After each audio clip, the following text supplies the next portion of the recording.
जो दत्तक जातक कथा है, किस तरीके से अगर आप उसको अपने जीवन में उतारते हैं तो आपके जीवन की 40-50% समस्या तो वैसे ही सॉल्व हो जाएंगी बिना किसी एफर्ट के। बस एक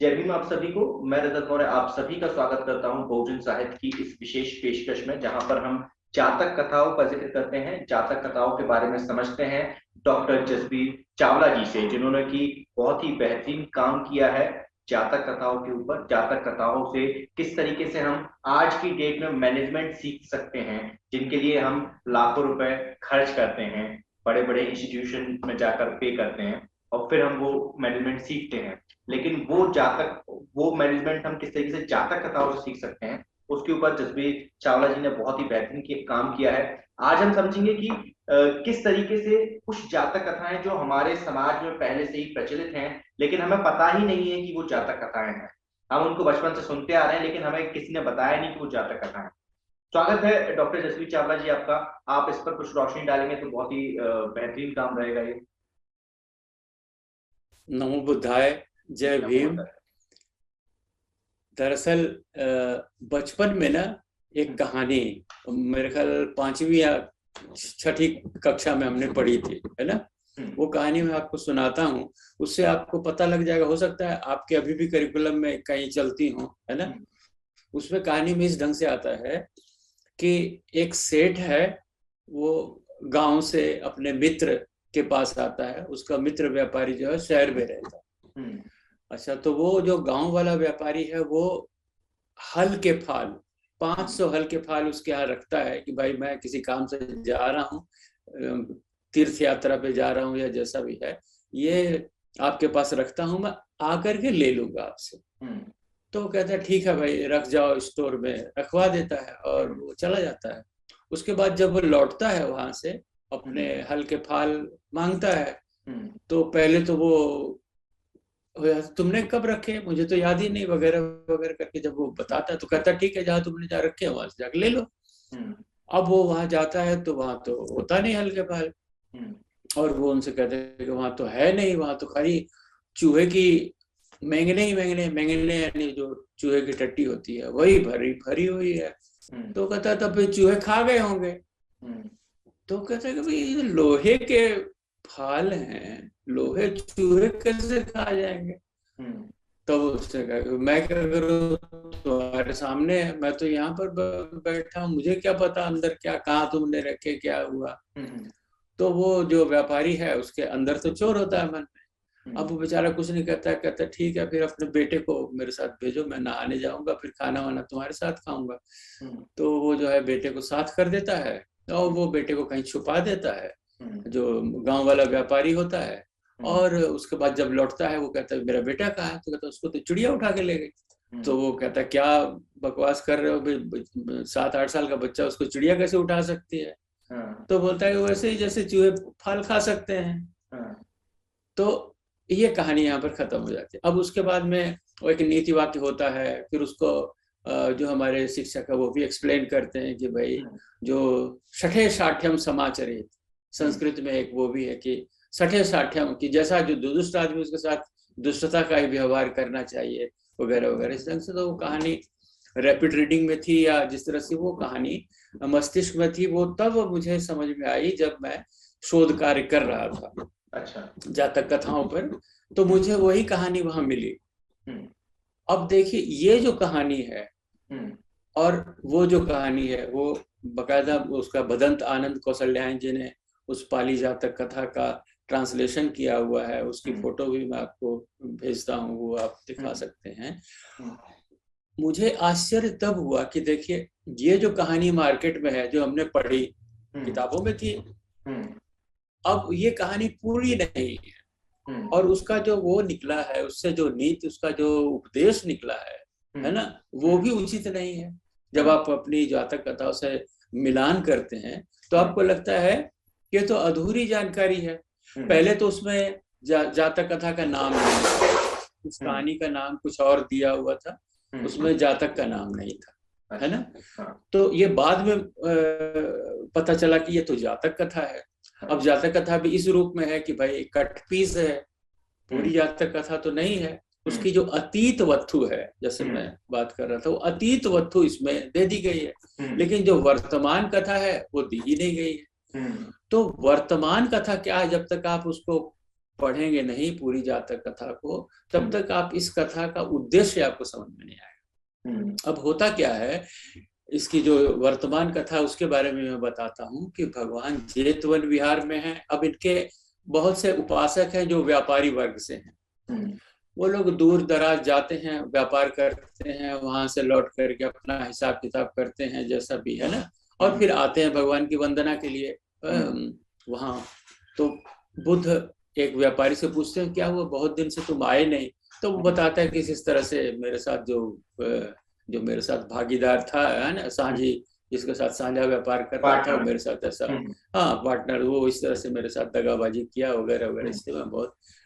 तो कहने का अर्थ ये हुआ, वहां पर उसको भगवान ने एक ये वाली कहानी अतीत वस्तु सुनाई, है ना। उस कहानी में देखिए बाकी सब कुछ ठीक है, अब जो अतीत वस्तु में हिस्सा है जहाँ बोधिसत्व आता है, बोधिसत्व वहां आता है किस रूप में, वो मैं आपको बताता हूँ।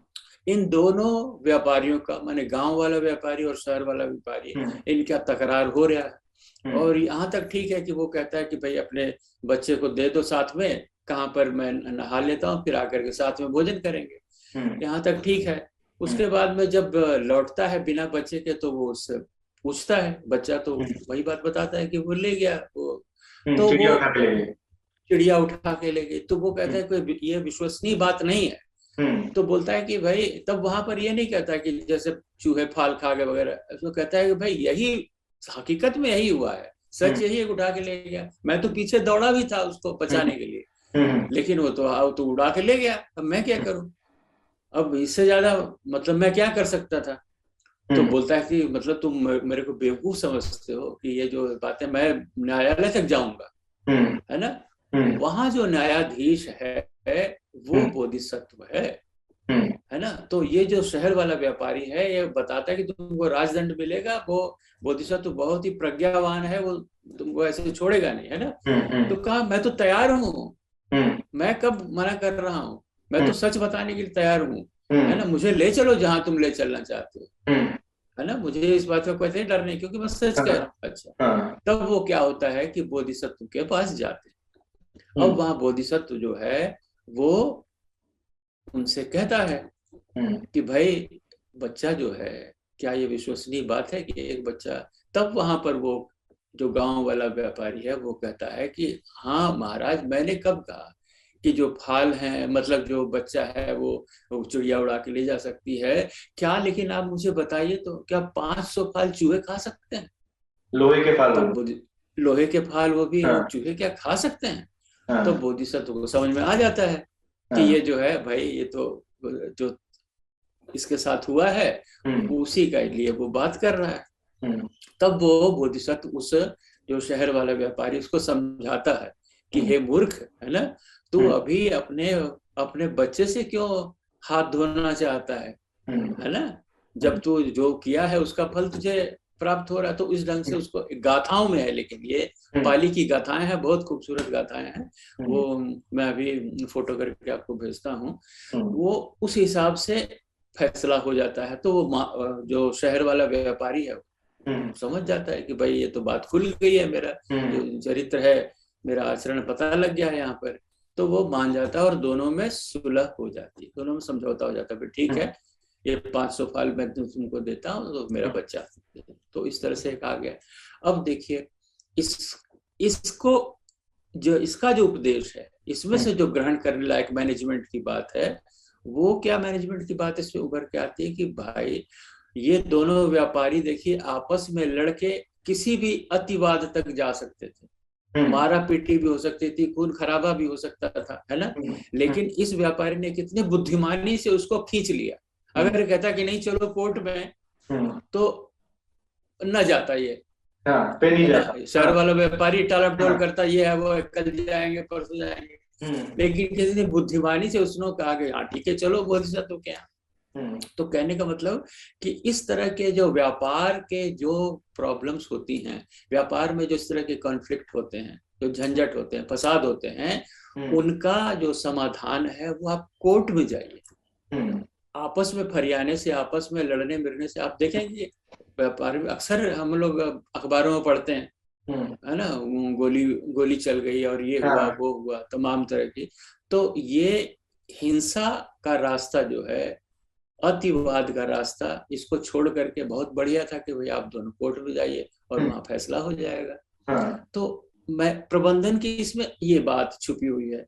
अब ये पूरी कहानी जो है जब तक आप न पढ़ें, यानी वर्तमान कथा और अतीत कथा को जोड़कर जब तक न पढ़ें, तो ये बात समझ में नहीं आती, है ना। केवल अतीत कथा से आपको यही मिलेगा कि दुष्ट के साथ दुष्ट का आचरण करना चाहिए, लेकिन जातक कथा ऐसा नहीं कहती है।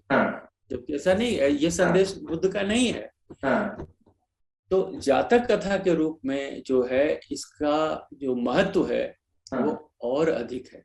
छठे साठ्यम समाचरित से और बड़ा उद्देश्य से आता है कि भाई जब न्याय प्रक्रिया बनी हुई है, जब एक सिस्टम बना हुआ है, तो आप सिस्टम में बिलीव कीजिए, सिस्टम के हिसाब से चलिए और आपको समाधान होगा, है ना। तो ये ज्यादा उचित है। अब मैं एक दूसरी कहानी आपको बताता हूँ, बहुत पॉपुलर कहानी है। माने इतनी पॉपुलर कहानी है कि वो अंग्रेजी की किताबों में भी दर्ज है। अच्छा। बड़े सुंदर सुंदर फोटो बनाए हुए हैं उसके, और बच्चे जो केजी के हैं, नर्सरी के हैं, उनको भी वो कहानी पढ़ाई जाती है ना। बहुत बाद में पता चला कि ये दद्दव जातक है। अच्छा। हाँ, और हाँ वो कहानी भी मैं बताता हूँ, हर व्यक्ति उसको रिलेट कर लेगा। इस तरह से वो कहानी किताबों में दी हुई है कि एक खरगोश है, वो एक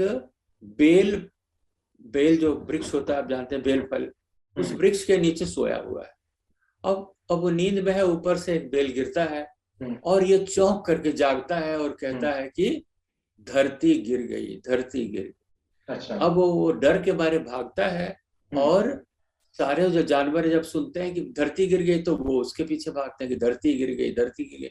पूरे जंगल में शोर हो गया कि धरती गिर गई है और ये सारे लोग, सारे जानवर भाग रहे हैं। अब ये दृश्य है, इस दृश्य को बहुत सुंदर सुंदर फोटोज बना करके, है ना, जो अंग्रेजी किताबें हैं उसमें इस तरह, see this is elephant, this is camel, this is फलाना। माने उसमें जानवरों के नाम बच्चों को बताने के लिए, जानवरों से परिचय कराने के लिए इससे अच्छी कहानी आपको और कहीं नहीं मिलेगी, है ना। तो इसका देखिए उद्देश्य, माने इसका जो उपयोग हो रहा है किस ढंग से हो रहा है कि इस कहानी का उपयोग हो रहा है कि बच्चों को जानवरों की छवियां दिखा करके उनसे परिचय कराया, है ना। अच्छा, अब कहानी आगे बढ़ती है, कि भाई सारे जो जंगल के जानवर हैं, जब शोर हो रहा है तो जो उनका राजा है, शेर, वो अपनी मांद से निकलता है कि भाई क्यों ये शोर हो रहा है ना। वो कहता है अपनी रोबीली आवाज में भी, क्या हुआ है। तो सब कहते हैं कि धरती गिर गई है। तो कहता है अच्छा धरती गिर गई, किसने देखा है धरती गिर गई। तो हाथी कैमल को कहता है, ऊंट जो है उसको कहता है, हिरन को कहता है, हिरन फलाने को कहता है कि उसने देखा, उसने देखा। और देखा तो उसी ने था। खरगोश, तो लास्ट में बात खरगोश पर आती है, तो खरगोश से पूछा तुमने देखा है।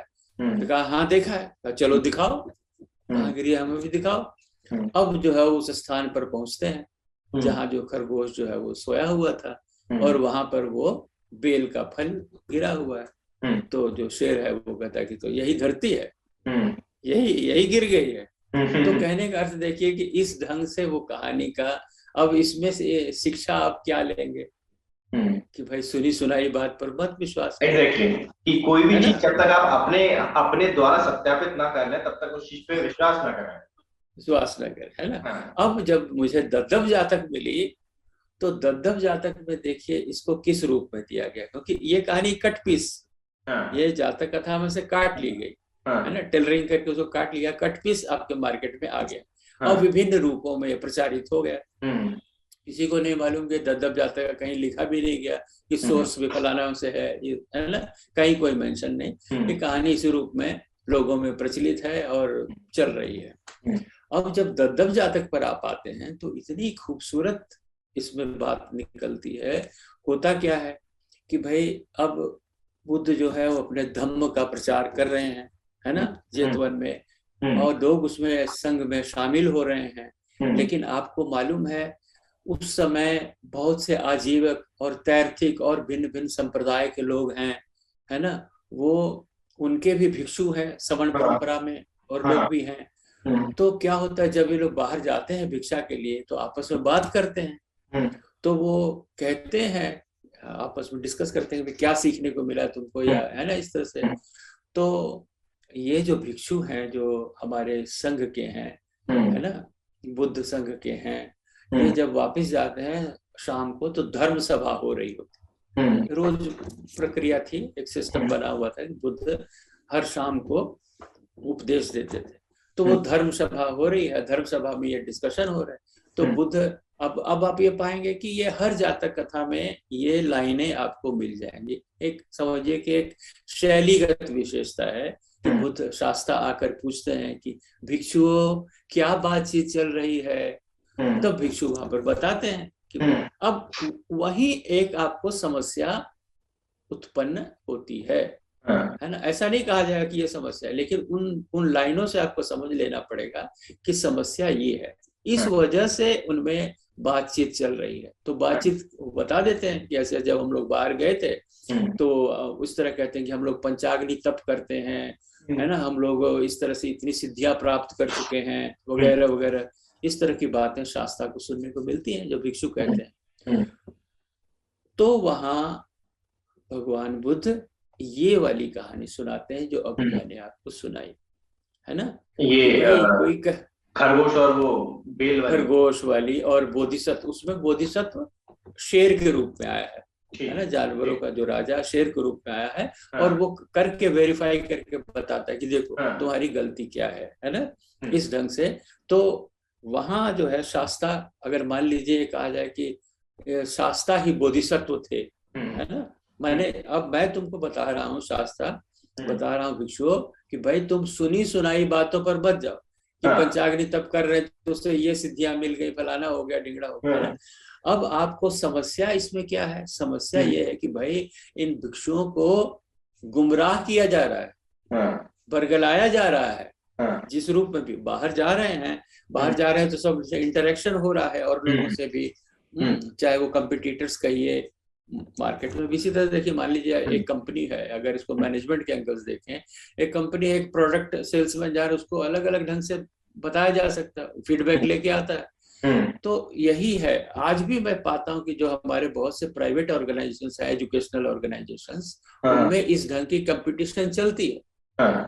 इस ढंग का आजकल बहुत सारे कॉलेजेस है, स्टूडेंट्स की जो है वो अब इंजीनियरिंग का खास करके इंजीनियरिंग स्टूडेंट्स को ये बताने के लिए, देखिए हमारे यहाँ इतना लेबोरेटरी है, इतने कंप्यूटर्स हैं, फला है, ठिकाना है, वगैरह वगैरह। हम आपको फलानी सर्विसेज देंगे और आप देंगे, हमारे कॉलेज में आप एडमिशन लीजिए तो फिर ऐसा होगा।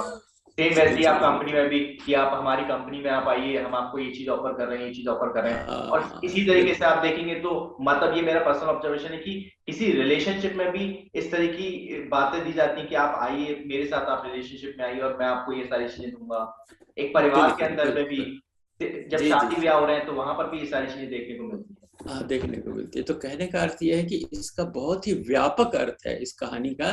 और वहां पर शास्त्रा ये बात कहते हैं कि भाई बोधिसत्व के रूप में, अब मैनेजमेंट का जो एंगल जब भी आप पाएंगे हर स्टोरी में, बोधिसत्व आपको बताएगा कि इसमें प्रबंधकीय जो हल करने का जो तरीका है वो ये है। हल करने का तरीका क्या उन्होंने बताया कि आप go to the spot, check it कि क्या चीज है, खाली सुनी सुनाई बात। और मैं आपको बता रहा हूँ कि इस कहानी से मैं इतना प्रभावित हुआ था, इस कहानी ने मुझे प्रेरित किया कि तुम जातक कथाओं पर शोध करो। क्योंकि जब मेरा बेटा एक कहानी, ये वाली कहानी पढ़ रहा था और मैं सुन रहा था, है ना, वो पढ़ रहा था, मुझे लगा यार ये बच्चों की कहानी तो लगती नहीं है, ये तो मैनेजमेंट की कहानी है। ऐसा तो हमारे यहाँ प्लांट में हुआ था, नोटिस बोर्ड पे कोई एक नोटिस लगा हुआ है, उसको किसी ने कुछ रूप में परसेप्शन है उसका, उसने इंटरप्रेट कर लिया और अपने लोगों में फैला दिया। उसके बाद में मामला स्ट्राइक तक आ गया और बात कुछ भी नहीं है। फिर जब उसको चेक किया, बोला अरे यार ये तो बेफालतू।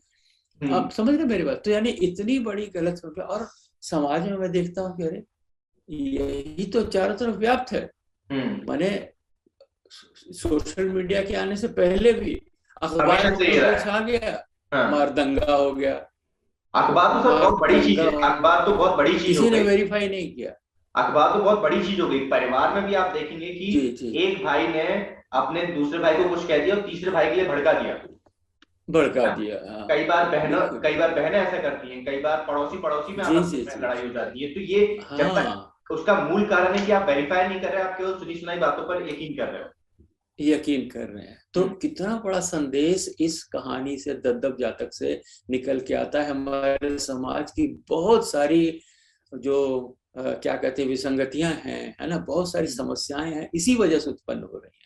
क्योंकि भाई आप वेरीफाई नहीं कर रहे हैं, आप सुनी सुनाई बातों पर यकीन करके और मरने कटने पर आमादा है। तो यही दद्दब जातक का जो जब मैंने देखा और सुना अपने बेटे से, तो फिर मुझे इसने मैंने उत्प्रेरित किया कि आप जो है देखिए और जातक कथाओं को। फिर मैं पंजाब यूनिवर्सिटी में गया, वहां लोगों से बातचीत की, तो उन्होंने कहा सर आप एक कहानी की बात करते हो, यहाँ तो 547 कहानियां हैं, है ना, आप जाइए आप पूरा। फिर मैंने भदंत आनंद कौशल्यायन जी का जो ट्रांसलेटेड वर्क्स हैं, है ना, वो हिंदी साहित्य सम्मेलन प्रयाग ने छापे थे। और कब छापे थे? 1926 में। सोचिए। अच्छा। इतनी पुरानी वो किताबें, बिल्कुल धूल पड़ी थी, कोई भी पढ़ता नहीं, बहुत ज्यादा पढ़ते नहीं ना अपने लोग। हाँ, और जिन लोगों ने पढ़ा भी, उनका देखिए किस रूप से अर्थ निकला, है ना, अर्थ जो है अर्थ का अनर्थ हो गया। तो मैं एक मिनट मुझे दीजिए। दर्शकों से मेरी अपील है कि आप लोग जब भी देखते हैं कि आपका कोई नेता है, वो बाबा साहब के एक छोटे से कोट को उठाता है और फिर वो अपने हिसाब से उसके ऊपर व्याख्यान दे देता है, आपका कोई भी सोशल एक्टिविस्ट है, वो बाबा साहब को या बुद्ध के किसी एक वाक्य को उठाकर और उसको अपने हिसाब से तोड़ मरोड़ कर आपके सामने पेश करता है, तो कभी भी ऐसी चीजों पर किसी भी महापुरुष की किसी भी लिखी हुई चीज को जब तक आप खुद नहीं वेरीफाई करते, जब तक आप खुद नहीं पढ़ते। मैं यहाँ पर सर एक एग्जांपल दूंगा। बाबा साहब की किताब है, उसमें आपने ये चीज कई बार सुना होगा कि लोग कहते हैं बाबा साहब ने खुद लिखा है कि उन्हें संस्कृत नहीं आती। अच्छा, ये मैं कई सालों से सुनते आ रहा था। एक दिन मैं वो किताब लेके बैठा, अब वो जब मैं किताब लेके बैठा तो उन्होंने पूरे एक पैरा लिखा हुआ है। उस पैरा में पूरे एक पैराग्राफ में एक लाइन में ये लिखा है कि मैं मानता हूं कि मुझे संस्कृत नहीं आती, लेकिन उसके ऊपर भी उन्होंने बहुत कुछ लिखा है, उसके नीचे भी बहुत कुछ लिखा है, ये किसी पे ध्यान ही नहीं देता कोई। उसका केवल वो एक लाइन उठाकर वो कोट करते और पूरी दुनिया एक चीज चिल्ला रही है कि बाबा साहब ने तो खुद लिखा है कि हमें संस्कृत नहीं आती। अरे भैया, आप जाकर पढ़ तो लो पहले। तो ये बहुत जरूरी है कि आप जब तक खुद वेरीफाई नहीं करते, जब तक आप उसके ऊपर विश्वास नहीं करें, आप वेरीफाई करें। आप नहीं वेरीफाई कर सकते तो उनसे वेरीफाई करवाइए जो वेरीफाई कर सकते हैं।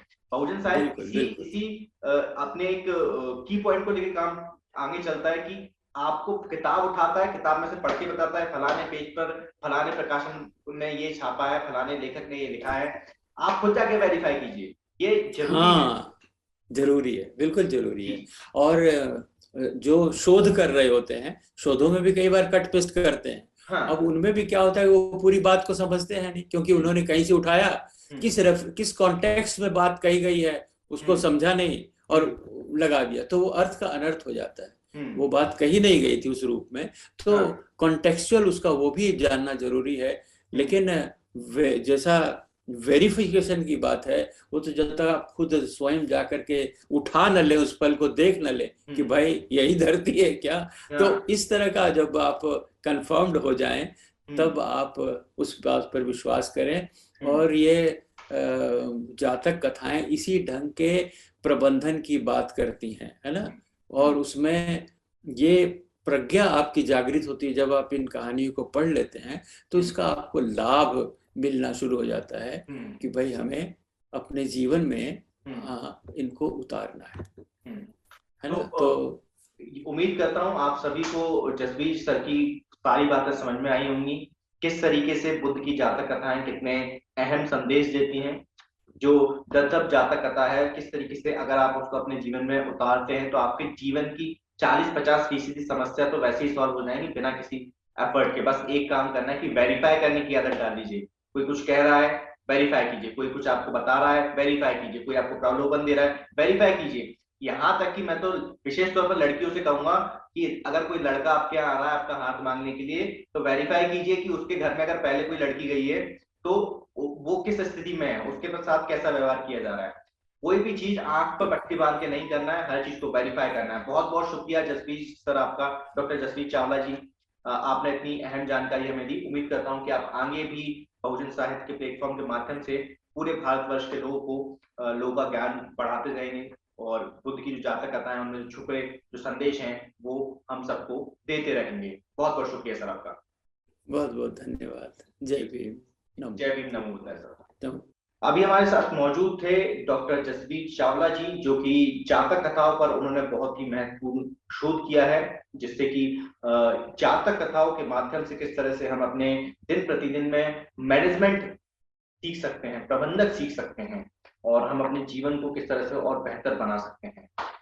आपने जसवीर सर को सुना तो आपको ये समझ में आया होगा कि किस तरीके से बुद्ध की जातक कथाएं हैं वो भारतवर्ष में मौजूद तो हैं, लेकिन उनका कुछ हिस्सा मौजूद है, कुछ हिस्सा गायब कर दिया गया है। लोगों ने कई तरीके से अपने ही मिजाज के हिसाब से, अपनी ही समझ के हिसाब से उससे अर्थ निकालने की कोशिश की है और उस प्रोसेस में, उस प्रक्रिया में अर्थ का अनर्थ कर दिया है। उम्मीद करता हूं कि आप लोगों को इस वीडियो के माध्यम से कुछ ना कुछ सीखने को, समझने को जरूर मिला होगा। अगर आप चाहते हैं बहुजन साहित्य लगातार इसी तरीके से अपना काम करता रहे, तो आप लोगों से मेरा विशेष अनुरोध है कि बहुजन साहित्य की आर्थिक मदद करें। जब आप बहुजन साहित्य की आर्थिक मदद करते हैं तो आप इस मूवमेंट को, इस बहुजन साहित्य के जो प्लेटफॉर्म है, चाहे वो हमारा वेबसाइट हो, चाहे वो हमारा यूट्यूब चैनल हो, चाहे वो मैं खुद भी क्यों ना हूँ, क्योंकि मैं भी पब्लिक एसेट मानता हूँ कि मैं पब्लिक के लिए काम कर रहा हूँ, तो मैं पब्लिक का ही एक हिस्सा हूँ। तो आप इन सारी चीजों को मजबूत करते हैं। ये जितना मजबूत होते जाएंगे उतना ही प्रबलता के साथ बहुजन साहित्य, यानी कि दलित, आदिवासी, पिछड़ा और जो कन्वर्टेड माइनॉरिटीज हैं, उनका जो साहित्य है वो आप लोगों तक पहुंचाने के लिए मैं सतत प्रयत्न करता रहूंगा। मैं आप सभी से अनुरोध करूंगा कि आप लोग बहुजन साहित्य की आर्थिक मदद करें। मैं रजत मौर्य फिर आप लोगों से मिलता हूं अगले वीडियो में, अगले एपिसोड में। तब तक आप अपना और अपनों का ध्यान रखें, पढ़ने की आदत को विकसित करें, क्योंकि पढ़ेगा इंडिया तभी तो बढ़ेगा इंडिया। जय भीम, जय भारत, जय संविधान, जय जोहार।